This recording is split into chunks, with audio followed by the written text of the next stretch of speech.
ایک دفعہ حضور کئی دنوں کے بعد تشریف لائے، سفر کے آثار بھی تھے، اور پھر حضور کا لباس مبارک بھی بہت دنوں سے حضور نے نیا جوڑا نہیں خریدا تھا، پہنا نہیں تھا، شرف نہیں بخشا تھا، تو کپڑے مبارک بھی نبی پاک صلی اللہ علیہ وسلم کے بظاہر بہت پرانے لگ رہے تھے۔ تو حضرت فاطمہ کے ہاں حضور تشریف لے گئے، تو سیدہ پاک نے نا حضور کے کپڑوں کو جھاڑا اور جھاڑ کر کے عرض کی، یا رسول اللہ آپ بڑی مشقت فرماتے ہیں، حضور آپ بڑی مشقت کرتے ہیں دین کے لیے۔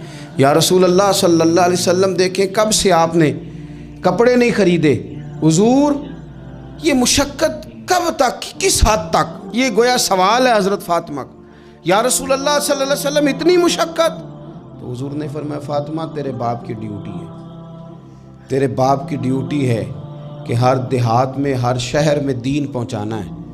پھر نبی پاک صلی اللہ علیہ وسلم نے ایک جملہ کہا جو میں نے پہلی دفعہ پڑھا تو بتاتا ہے کہ مشن کتنا بڑا ہے۔ نبی پاک صلی اللہ علیہ وسلم نے فرمایا فاطمہ جہاں تک رات پہنچتی ہے نا وہاں تک ہم نے اللہ کا دین بھی پہنچانا ہے۔ جہاں تک رات آتی ہے نا، جہاں جہاں رات پہنچتی ہے وہاں تک رسول کریم کا دین بھی پہنچے گا۔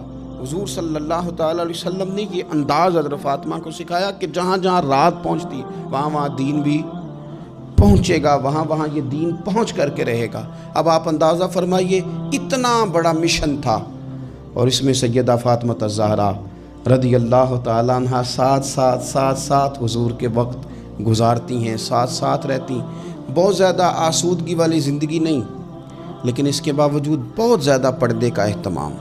با پردہ عورت کون ہوتی ہے؟ جو برقع پہنے اور سارا گھوم کے واپس آ جائے۔ برقع اس نے پہنا، نقاب اس نے کر لیا، اب جہاں دل کرے جائے؟ نہیں، یہ بھی با پردہ ہے، اس پر بھی کوئی الزام نہیں، لیکن جو اصل با پردہ عورت ہے وہ کون ہے؟ جو گھر سے صرف ضرورت کے لیے نکلے، صرف مجبوری کے لیے گھر سے باہر جائے، ورنہ اپنے گھر سے، وہ عورت با پردہ ہے۔ ایک دن نبی پاک صلی اللہ تعالیٰ علیہ وسلم نے صحابہ سے پوچھا نا، بتاؤ مجھے دنیا میں سب سے بہترین عورت کون ہوتی ہے؟ لوگوں کا اپنا اپنا رویہ ہوتا ہے، کچھ کا خیال تھا کہ جو قرآن پاک کی حافظہ ہو، کچھ کا خیال تھا عالمہ فاضلہ ہو، کچھ کا خیال تھا کہ بچوں کی تربیت ٹھیک کرنے والی ہو، دین جس نے بچوں کو سکھایا وہ بہتر ہے۔ سب اپنے اپنے انداز میں بات کرتے ہیں، لیکن حضور نے فرمایا تم نے میری مراد کو پہنچے۔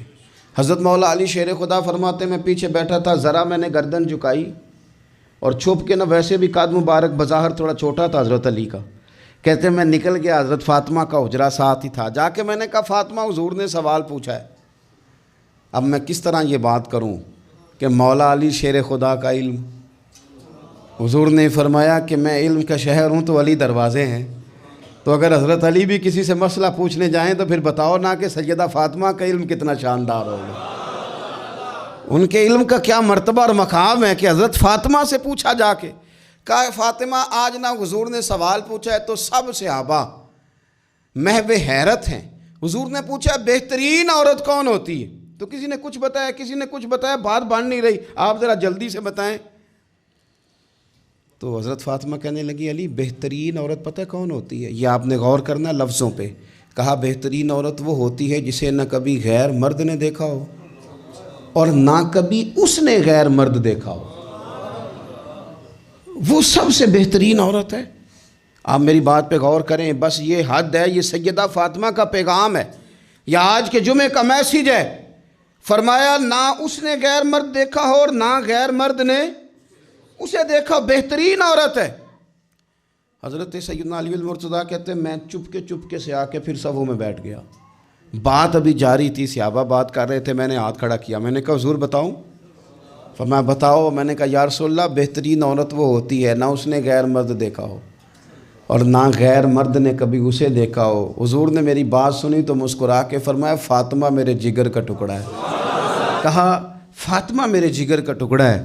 تو حضرت علی المرتضیٰ کہتے ہیں صحابہ ایک دوسرے کا منہ دیکھ رہے تھے کہ بتایا تو علی نے، تعریف حضرت فاطمہ کی انہیں نہیں سمجھ آ رہی تھی، میرے دوستوں کو تو مجھے تو آ رہی تھی نا، مجھے تو سمجھ آ رہی تھی نا کہ حضور کیا فرما رہے ہیں۔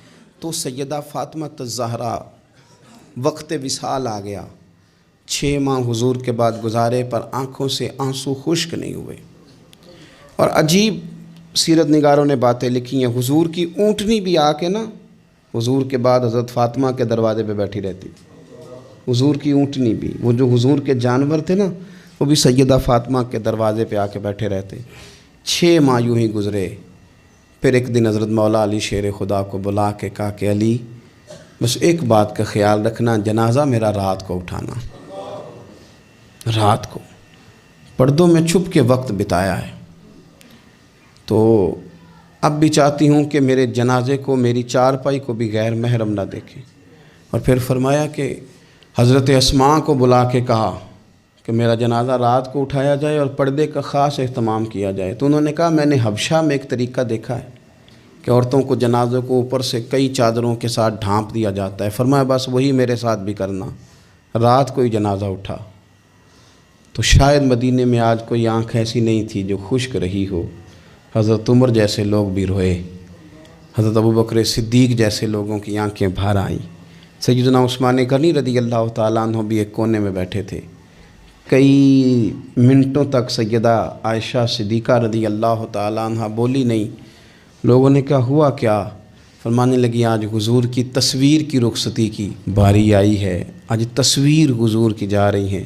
رات کو جنازہ سیدہ فاطمہ نے وصیت کی، جاتے ہوئے بھی غیر محرم کی نظر نہ پڑے۔ امام سیوطی نے حدیث لکھی ہے، میرے نبی پاک نے فرمایا دن ہوگا قیامت کا، اللہ فرشتوں سے فرمائیں گے نظریں جھکا لو۔ اہل محشر سے کہا جائے گا ذرا اپنی نظریں جھکا۔ یہ اہل محشر کون ہوں گے؟ ولی، غوث، کتب، صلحاء، اتقیاء، علماء۔ اپنی گردنیں جھکاؤ، نظریں جھکاؤ۔ کیا ہونے لگا ہے؟ کہا محمد کی بیٹی فاطمہ کی سواری گزرنے لگی ہے۔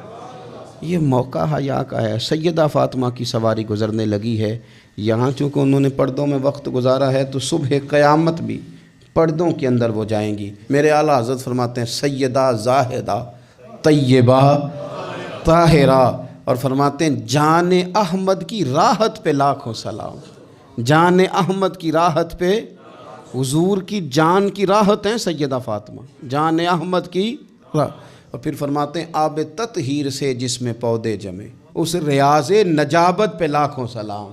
وہ تو پاکیزگی کا باب ہے۔ ایک تو یہ کہ خوب عقیدت کا اظہار کریں، دوسرا یہ کہ اپنے بچوں کو حوصلہ مند بنائیں، تیسرا یہ کہ سچ کی عادت ڈالیں، چوتھا یہ کہ صبر کا ان کو سبق دیں، پانچواں یہ کہ پردے کی خاص نصیحت فرمائیں، اور اپنے گھروں کے اندر آپ پیار والا ماحول بنائیں، بچوں کے ساتھ احترام والا رشتہ بنائیں۔ حضور سیدہ کے آنے پہ کھڑے ہوتے تھے، اس طرح کا ماحول بنائیں کہ جس سے اپنائیت بڑھے۔ اللہ کے حضور دعا ہے اللہ تعالیٰ ان کے صدقے ہماری اولادوں پہ فضل فرمائے۔